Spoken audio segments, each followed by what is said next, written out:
Welcome to Thursday Night Football. Isn't that great? They got to make money. We're losing baseball. We'll do some football. The Cal Bears travel to the Rose Bowl in UCLA to face the UCLA Bruins, who are also Bears. Did you know that? Look, it doesn't take a genius who went to Cal Berkeley to know your Bears are coming off 10 days rest, and it doesn't take an aspiring actress / film studies major at UCLA to tell you the play of their freshman QB, Josh Rosen, has been going down quicker than they will in their first post-college audition. Because just like Josh Rosen, you'll be saying the same thing. I used to be so hot. Well, sorry, Angel, and by that I mean Rosen, you're not anymore. In fact, Rosen is ice cold. While you could overlook the 3 INT performance against BYU back in week 3, things have only gotten worse, culminating in last Thursday night's game when at Stanford, he not only threw a pick 6 in the first quarter that put Stanford up 7-0, but it came after the UCLA defense had held them to a 3-and-out to start the game.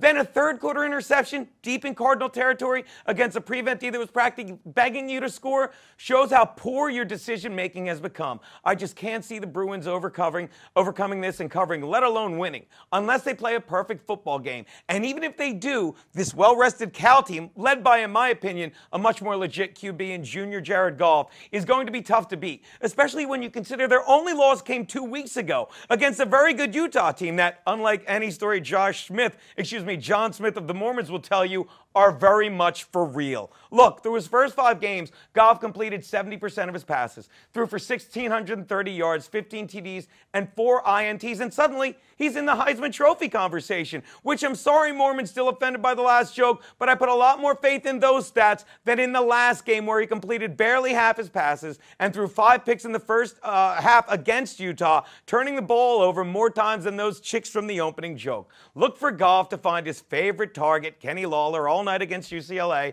And look, let me point out one more thing, okay, and then we'll end this. They have an incredible rushing attack. They're averaging 162.3 yards per game, all right? So watch this game get away quickly from UCLA, which is why when all is said and done, I still cannot tell you the difference between a California Bear and a UCLA Bruin, but I'll tell you what it isn't. It's not a field goal. Take the Bears, take the 3. That's my college Thursday night pick.